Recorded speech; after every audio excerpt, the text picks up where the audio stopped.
This is Cadillac Unscripted on 107.9 CDY. It's sponsored by Independent Bank. My name is Rich Spicer. I'm in for Katie Huckle, who is on a plane as we speak on her way back to the area.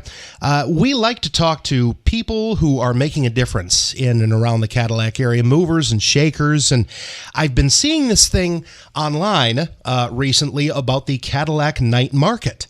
And it piqued my attention. So I wanted to talk to the person who is in charge of the Cadillac Night Market, and that is Marla Courtney, who is here with us. Hello. Good morning, Marla. How are you? Well, I am doing well, and yourself? Just fine. Thank you very much. So tell us, how long have you been part of the city of Cadillac? So I moved into Cadillac in 2020 in the middle of the pandemic. How'd that go? It went great. Yeah. As a matter of fact, it went so lovely, I decided to go through a breakup and everything as well, too. So I literally started new in Cadillac. Wonderful. I lived in I Traverse. guess. Yeah, exactly. Yeah. I lived in Traverse City from 1974 on. It's a great place, but Traverse City kind of lost the charm that it had when I was growing up, and I found that here in Cadillac.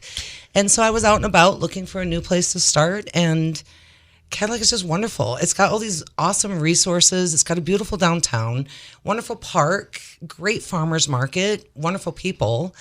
And then one day I kind of wandered down on a Thursday night, and I was blown away by the music. I grew up with music. Mm-hmm. So I'm a child of the 70s. You know, my mom, of course, she was into Meatloaf. And so I grew up with like Kiss, Love Gun, Bat Out of Hell, different types of genres. But I'm also a classical musician. So I love all types of music. So I was really shocked when I went down and I heard jazz.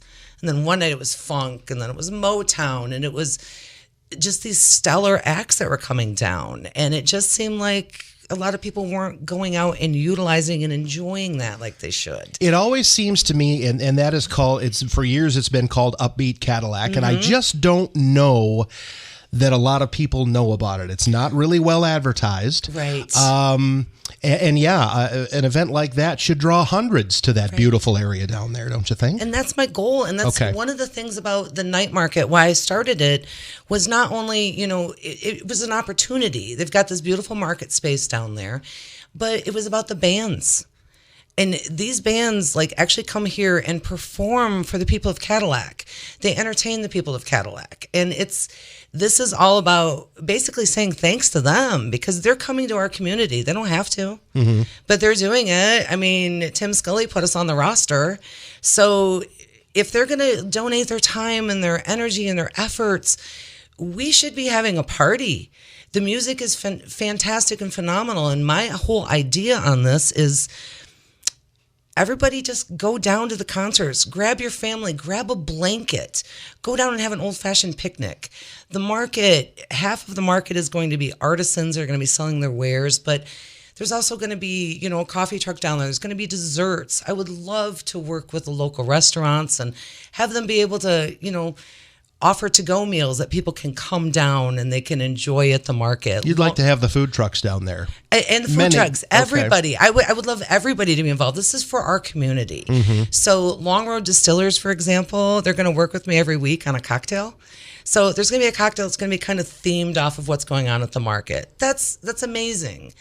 And it's I would just love everybody to do that and be this is all about Cadillac coming together and having a good time, giving back to the community. So your idea was not necessarily build the musical events around the market, but build the market around the musical events. Exactly, because for me as a musician, and I actually play with the Traverse City, with the Cadillac Symphony. I still have to switch a few gears here. It's only been a couple of years, right? Yeah, exactly. Yeah. So I play with the Cadillac Symphony. I was a classically trained musician, but I also play the bass. I play the ukulele.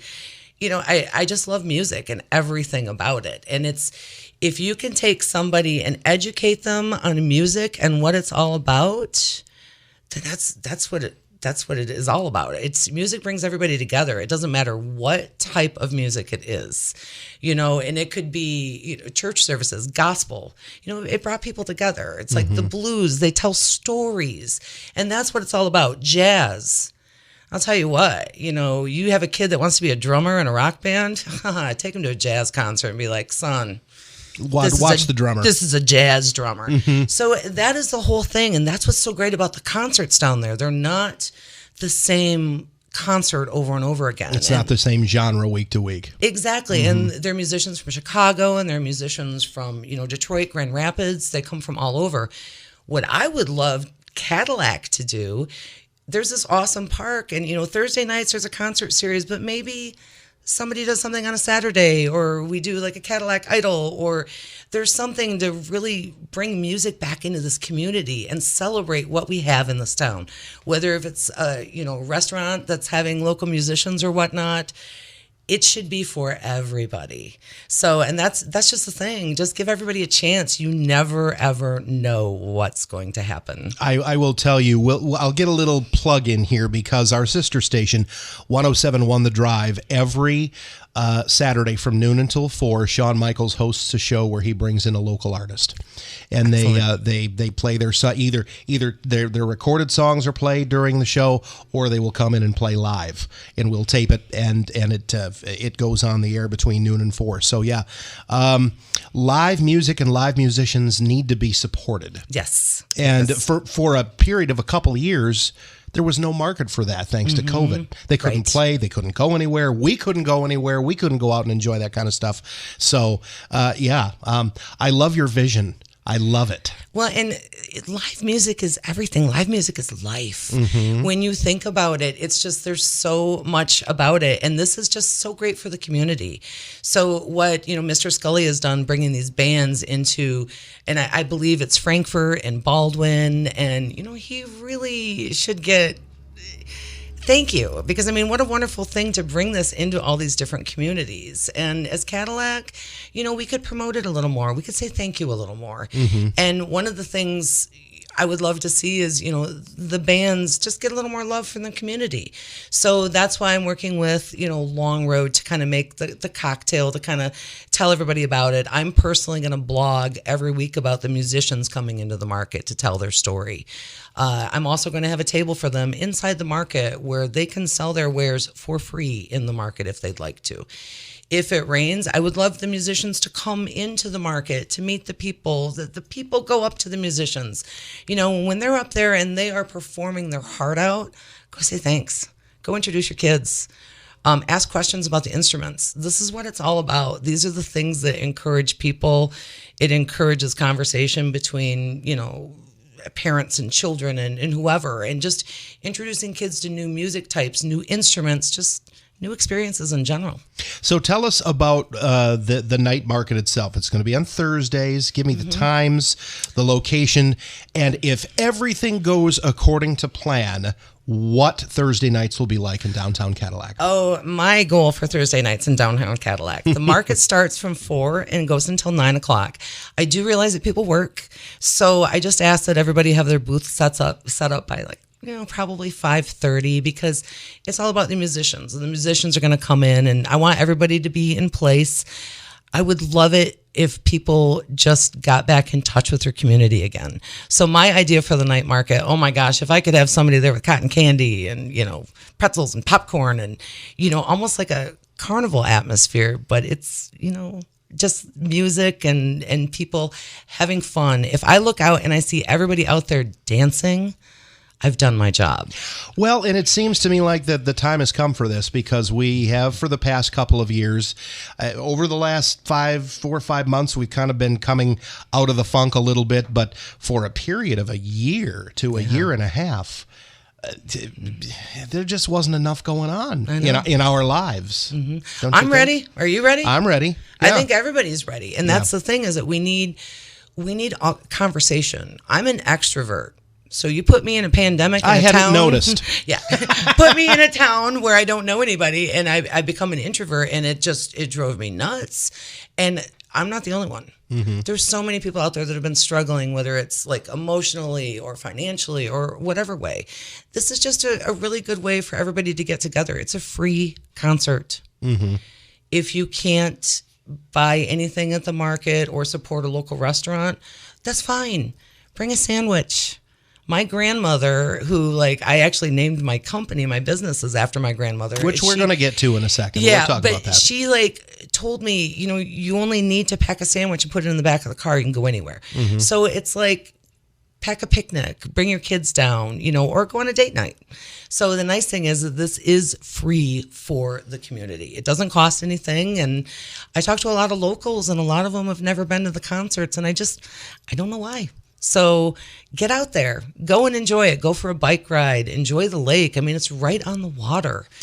And we have, as we're recording this, we are at the very beginning of coming out of a long, long winter. This has not been a punishing winter necessarily from a snow perspective. Right. But from a temperature perspective, it has been long, and we're ready for 40 and 50 degree days this coming week, and 60s and 70s at night, and nice, comfortable weather, right? Wouldn't that be lovely? It's a dream. Yeah, and that's one of the things, too. Could you imagine if you come and there's a night market?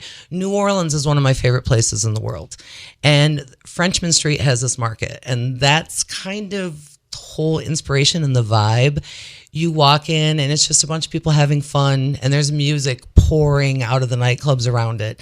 And that's kind of the same thing. We've got this pavilion where all this music's going to be coming out of, and I'm trying to keep the theme the same in the night market.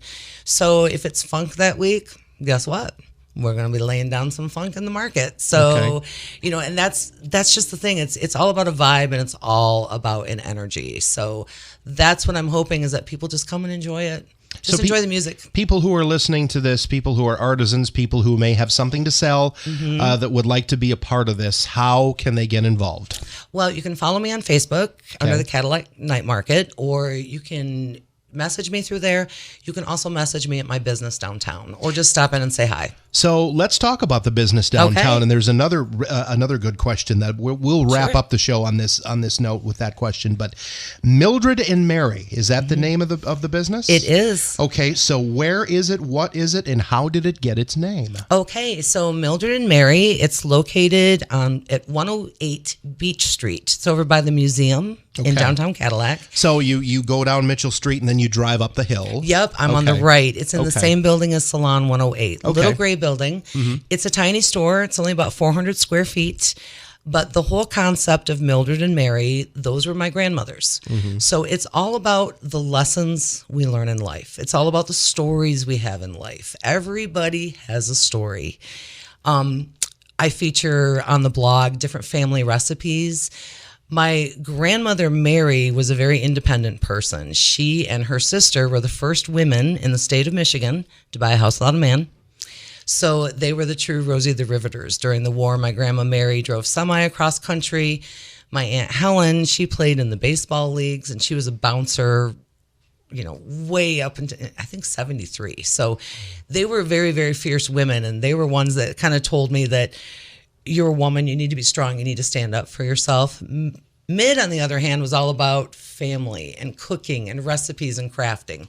So growing up, I had the best of both worlds in these two women, and they taught me my morals. They taught me everything that I needed to know, or it could be aunts, or friends, anybody that influences us. So that is the whole premise. Mildred and Mary it's like an umbrella company, so there's many different facets to it. I teach workshops. I teach everything from crochet to quilling.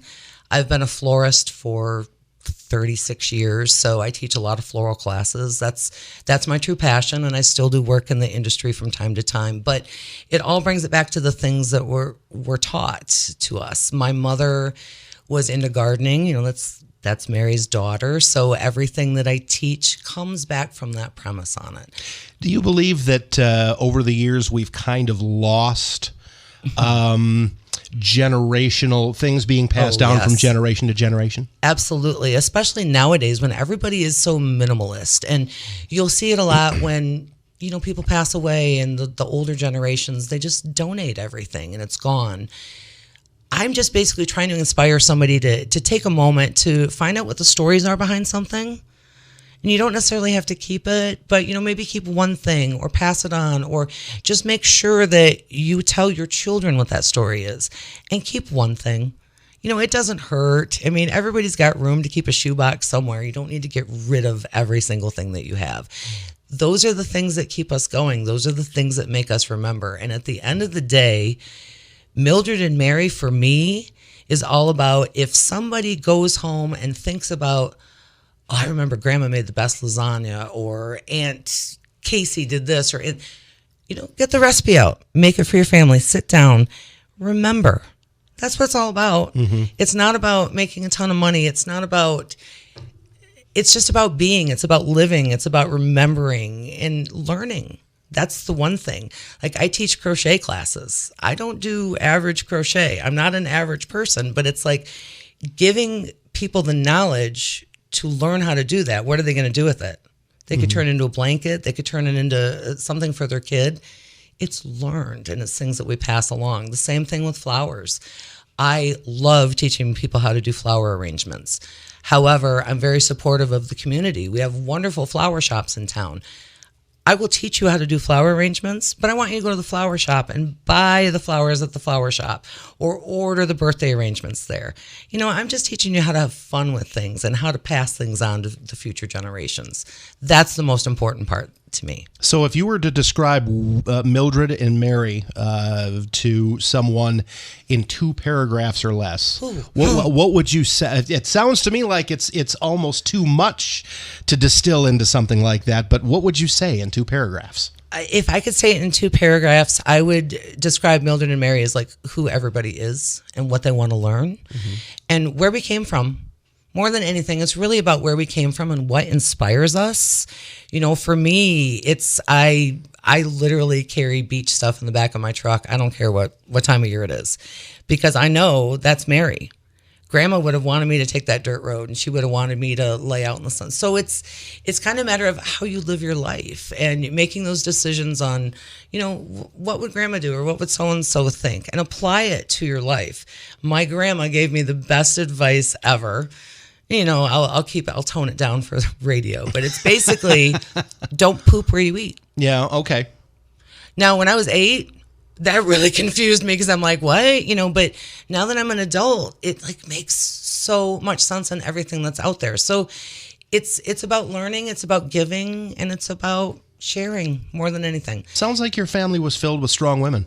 Oh, yeah. to say the least. Okay. It was filled with strong, and my grandma Mid, even though she was home, that woman gave birth to all 4 of her kids at home, and she raised 4 boys on her own. So, even though she may not have driven, semis across the board, but that woman was tough in her own right. So, and she was, married to a farmer. So, one side it was, migrant workers from Europe, and the other side it was all-American farmers. So that's how I grew up. I grew up seeing both sides. So to me, there is no right or wrong, left or right or whatnot. It's just everybody. And that's what I really want to get everybody back to again, is like, I don't really care about this, that, or the other thing. What I care about is your grandma's noodle recipe. Sorry, let's just get right down to it, because it's those things. It's the things that if you teach it to your child, they'll teach it to their children and whatnot. And, maybe your kid tells a story about, great-great Aunt Ethel, and they never met them, but they know the story. Mm-hmm. That's the importance of it. So that's what Mildred and Mary is all really about. And umbrellas, so many different things. I try to make sure that my kids know about my grandparents and the family history. And one thing, I don't know that I've talked a lot about this on the air, but it's true, and I will say this to my students at the CTC. My grandmother is in the Guinness Book of World Records for having the longest career as a bartender. That's amazing. She started in 1940 as a 21-year-old and continued until she was 99, and she passed away this past summer at age 102. And if you go to Google and you look up longest career as a bartender, Clarice Grinkovich's name will come up, and that is my grandmother.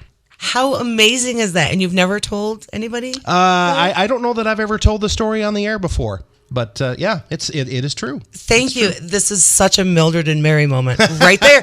This is what I'm talking about. It's sharing the stories and learning something about somebody else. Now, that's strength. Come on. You weren't a bartender back in the day, especially that long. She had a billy club behind the bar, and she was not afraid to wave that billy club when somebody got a little bit too drunk and disorderly. My Aunt Helen went for the ear This woman, my great aunt, and I mean, I was in the bar one time and I literally saw her walk up to a biker, and the biker swore in front of my mother. That was what the problem was. She grabbed the guy's ear, twisted it, walked him out on his knees. And I was little. Now, mind you, I had just been with Mid, who told me don't poop where you eat. And then all of a sudden I'm watching, my great aunt Helen walk a biker out, by the ear. And I'm like, okay, I think I got this.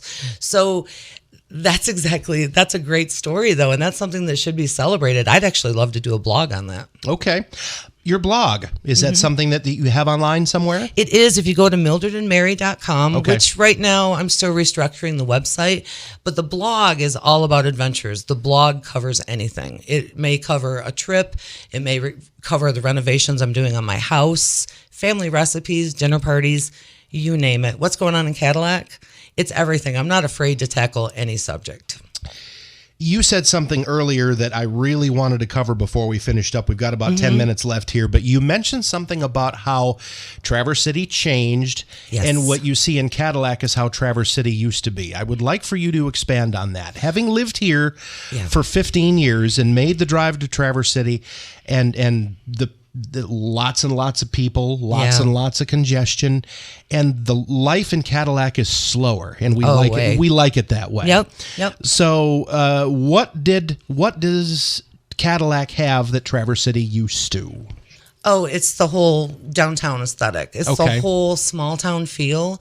So I was the wedding industry forever. So I saw a lot of growth in Traverse City from many different ways, not just, what was going on, but it's one of the top 10 wedding destinations in the country. And it's beautiful. It's absolutely gorgeous up there. But the problem, and I hate it because I grew up there. I love Traverse City very, very much. But the problem is that the locals just aren't the locals anymore. And it grew way too fast. It grew so fast that Traverse City can't even keep up with it. So what really bothered me was the Holiday Inn sign and the Arby's sign. I'll tell you there, when they took that hat down in all of its glittery neon glory and that big H that was just standing there almost like a beacon of freedom, on the parkway. When we lost those, it's just Traverse City just started to change and it became more of a tourist destination. It always has been. But it just lost the old-time feel that it had. I used to be able to walk downtown and used to be able to pop my head into any store and say hi to anybody. I don't know anybody that owns a store in Traverse anymore. And that's the thing, is that you can't afford to live there. They've changed it, a little bit, and it's still beautiful, but it's not the same as it used to be. Just the same magic, huh? Yeah, and it's not. It's it's also been, I believe, voted one of the drunkest towns in the state of Michigan because, just because of the per capita that they have up there. So I love it. I love going up there, but it's just not the same. When I came to Cadillac and I saw just the old buildings and how beautiful the architecture is down here. The little shoe place, like what is it? Oh, Fix Your Soul or Denny's. Love that. I love the whole sign, love the whole aesthetic to it, and it's downtown. The pizza place, Pizza Plus downtown. Oh my gosh. You just want to go in there. It just looks like someplace that's, just from a time, a long time ago. And that's the thing that's great. And it's got so much potential. Beautiful buildings downtown. I really hope that Cadillac just flourishes, but keeps Cadillac. And managed growth is hard to do. That's why they call it managed. Right, exactly. So obviously you would say to someone who was looking to invest in the downtown area, do it. I would, I guess, but at the same time, it's it depends on what the cause is, and I guess maybe I'm just a little bit soured on big time developers that come in and change everything so quickly, because that's not what I stand for. Mildred and Mary is about preserving the past, and it's about telling stories. So before you knock that building down, what happened in the building? What went on there? What could the possibilities be? And I always look at, I can't wait, the old Northwoods building downtown. I really hope they do something special with that in the future, because it's beautiful. And what were the stories there? There have to have been amazing stories. Right? Yeah. Yeah. And I mean, it's like when you think back to, all the things that would have happened back in the years, this was a lumber town. Mm-hmm. So a lot of these towns up here were lumber towns, but there's stories. What were the stories? Let's find out. Let's tell them. And I believe the idea is that that will be turned into apartment living up there. Okay. When they're gonna, I think they're gonna preserve the building, which is good because we need places for people to live right now. We do in this town, and especially apartment buildings in downtown Cadillac. Mm-hmm. I completely agree. And one of the reasons I love Cadillac so much, I have a son who has disabilities, and he's 25 years old, and I could never have.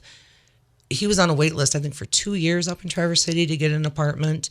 And this is all something that I have to work very, very closely with on him.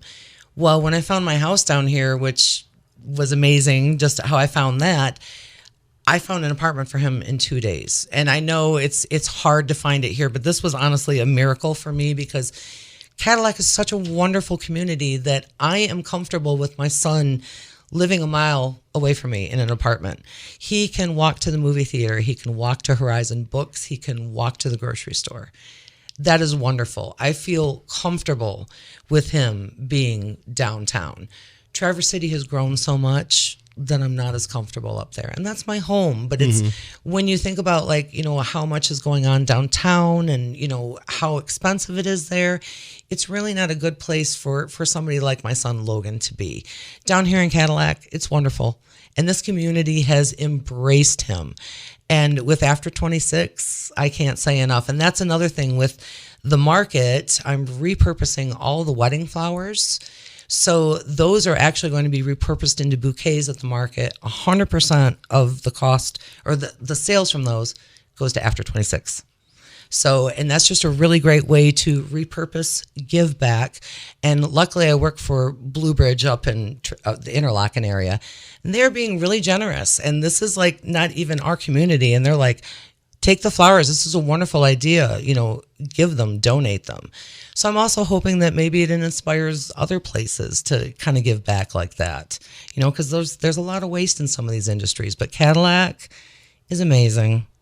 And Cadillac has got a wonderful future ahead of it. I just hope it keeps that whole downtown aesthetic. Well, and you're looking to add to that. So let's circle back to the Cadillac Night Market and when it will start.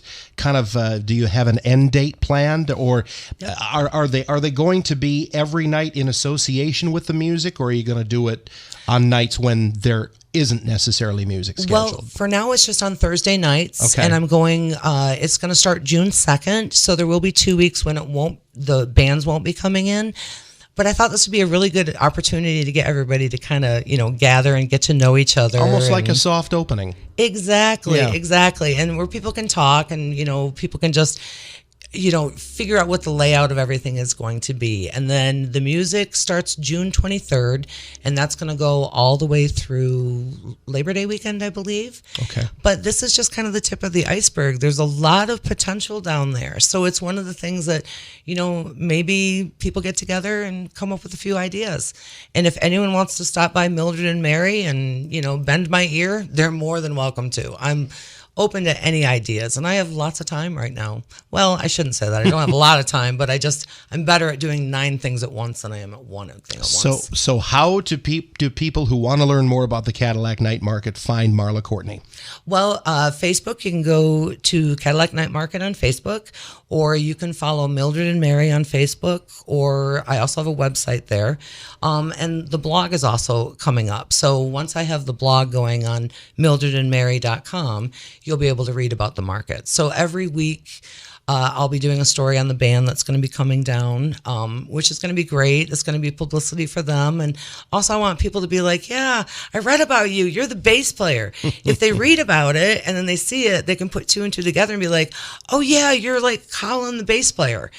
It makes it more real, and it makes it more comfortable for people to go up and engage with each other. The aim of Marla Courtney is to make downtown Cadillac the place to be on Thursday night starting this summer. Exactly. Just come down and have fun, and most importantly, spend time with each other.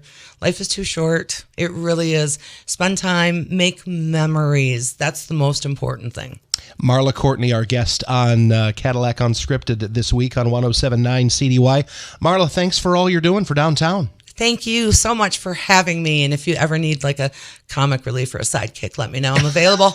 Okay, sounds good. Thank you. Cadillac Unscripted is sponsored by Independent Bank. And next week, Katie and I will be back with more local chat.